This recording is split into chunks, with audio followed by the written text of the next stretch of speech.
Operation প্রচন্ড প্রহার কি ক্ষেত্রে হচ্ছে সেটা নিশ্চয়ই বুঝতে পারছেন। আগে যেটা ঠিক হয়েছিল নারী শক্তি, অপারেশন নারী শক্তি, সেটা বাদ পড়ে গেছে। এখন হচ্ছে প্রচন্ড প্রহার। আমাদের পার্শ্ববর্তী রাষ্ট্রগুলোর একটু ঘুম ভাঙুক, না হলে পরে প্রচন্ড প্রহারে তাদের অবস্থা কিন্তু খুব খারাপ হবে। দেখুন, খুঁটিনাটি বিষয় আমি প্রথম কথা জানি না, আর দ্বিতীয় কথা আমি জানলেও আমি বলবো না, কারণ এগুলো রাষ্ট্রীয় গোপনীয়তার ব্যাপার। আমি রাষ্ট্রীয় গোপনীয়তা কখনোই ভাঙবো না। সেটা আপনি হলেও আপনি রাষ্ট্রের গোপনীয়তা ভাঙবেন না। কিন্তু যে কাণ্ড কারখানা আপনার রংপুরে চলছে, রামের মূর্তি তৈরি নিয়ে, সবই ঠিক ছিল। ওটা সনাতনী এলাকায় তারা যদি একটা রাম মূর্তি তৈরি করে তাতে আমাদের আপত্তি কোথায়? আপনারা তো বিভিন্ন দেশে গিয়ে মসজিদ করেন, আমরা যদি বিভিন্ন দেশে বলি আমরা মসজিদ করতে দেবো না, আপনারা ধর্ম পালন করতে দেবো না, আমাদের ধর্মটা ধর্ম নয়, আপনাদের ধর্মটা ধর্ম। আর সে বিষয়ে আমি যাচ্ছি না। তবে যেভাবে রামের মূর্তিতে আপনারা জুতো ছুঁড়েছেন, জুতো মেরেছেন এবং কাজ জোর করে বন্ধ করে দিয়েছেন আপনারা, তো তাতে এক তো কেন্দ্রীয় সরকারের স্বরাষ্ট্রমন্ত্রী খেপেছেন, প্রধানমন্ত্রী মোদীজি খেপেছেন, আর এখানে লাফাচ্ছেন হচ্ছে শুভেন্দু অধিকারী। শ্রীরামের এই অপমান আমরা মেনে নেব না। একই তো মৌলবাদী শক্তিগুলো ওখানে মাথাচাড়া দিয়েছে।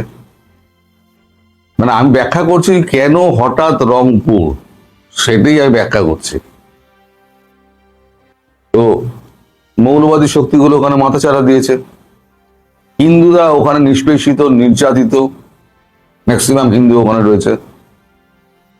আর চরমতম আপনাদের ভুল হলো ভারতবর্ষের আরাধ্য দেবতা তাকে জুতো পেটা করা। দেখুন, অন্যায় করলে তার তো শাস্তি পেতেই হবে। আপনারা যে অন্যায় করেছেন, আপনাদের বলতে আমি বাংলাদেশি মৌলবাদীদের কথা বলছি। একটা ব্যাপার, আমার সঙ্গে একজনের তর্ক হচ্ছিল যে হিন্দুস্তানি মৌলবাদী আর বাংলাভাষী মৌলবাদীদের মধ্যে সব থেকে সাংঘাতিক কারা। আমার মত ছিল বাংলা ভাষাভাষী যে মৌলবাদী, কারণ এই যে উর্দু ভাষী পাকিস্তানি, তারা সাট করে গুলি করে তারা চলে যায়, কিন্তু জ্যান্ত কেউ পুড়িয়ে মারে না।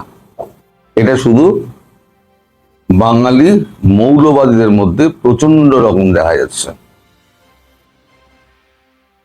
অপারেশন প্রচন্ড প্রহার যেটা নামটা কিন্তু ওইভাবে নির্বাচন করা হয়েছে, মানে যে কটা ধরা পড়বে তার প্রচন্ড প্রহার হবে এবং পুরো সীমানাটা আপনাদের গেল। কি হবে আমি এখনো জানি না।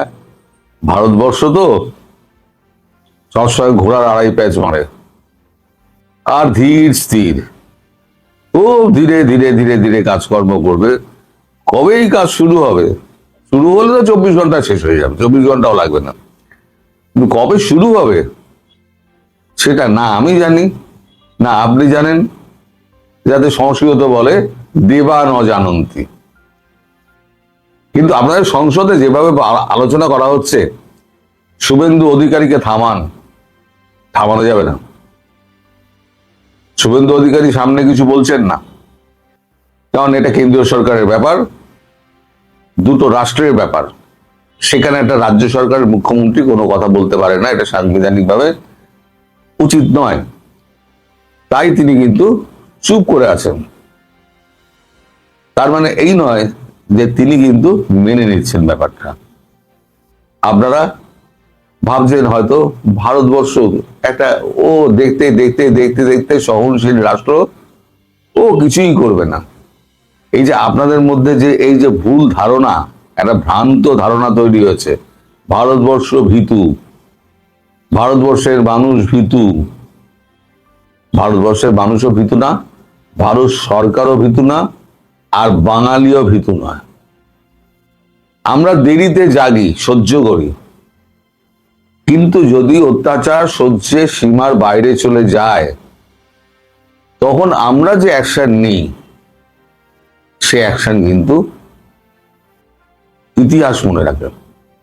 যেমন গোপাল পাঠাকে ইতিহাস মনে রেখেছে।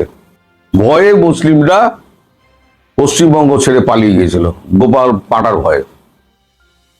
ফলে একটা গোপাল পাঠা যদি এরম হয়, তাহলে আমাদের মধ্যে গোপাল পাঠা নেই। তখন ছিল যে আমরা মানে স্বাধীনতার যুদ্ধ করব গান্ধীজির ওই মেনে, মানে এক গালে চড় মারলে দুই গাল বাড়িয়ে দেবো। কিন্তু গোপাল পাঠা সেটাতে বিশ্বাস করতেন না। যাই হোক, গোপাল পাঠার গল্পে পরে আসবো। এখন ব্যাপারটা হচ্ছে যে আমাদের মধ্যেও কিন্তু অনেক গোপাল পাঠা রয়েছে।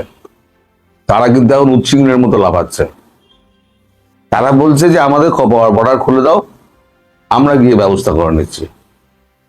মানে বিএইচপি, বিশ্ব হিন্দু পরিষদ, 6 ফিটের উপর লম্বা, গালপাট্টাই সমস্ত মোচ, হ্যাঁ, কপালে লাল সিঁদুর, মাথায় হচ্ছে পাগড়ি।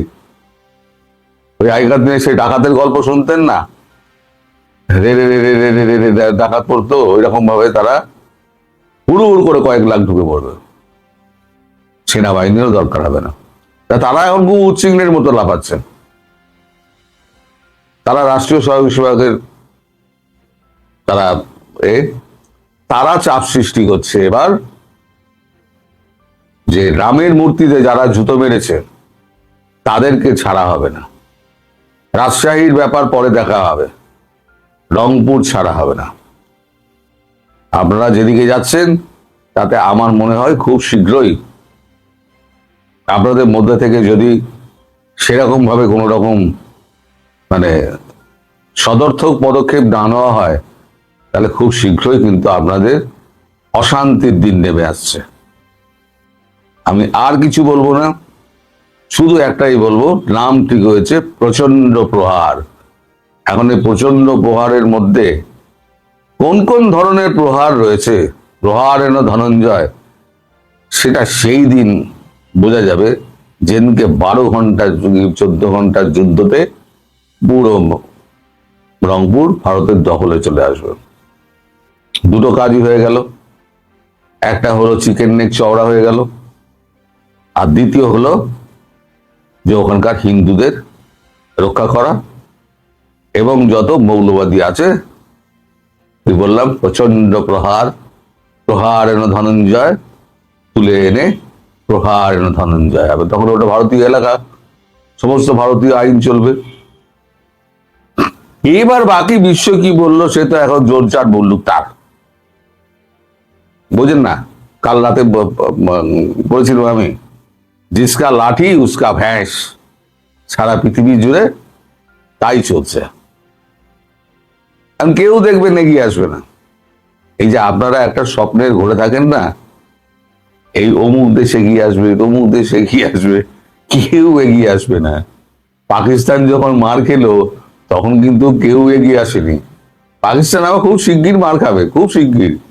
এই যে খাজা আসিফ স্বরাষ্ট্রমন্ত্রী, তিনি যে বক্তব্য দিয়েছেন, তারপরেতে তার পিঠের চামড়া ভারতবর্ষ আস্থ রাখবে, এটা আমি অন্তত বিশ্বাস করি না।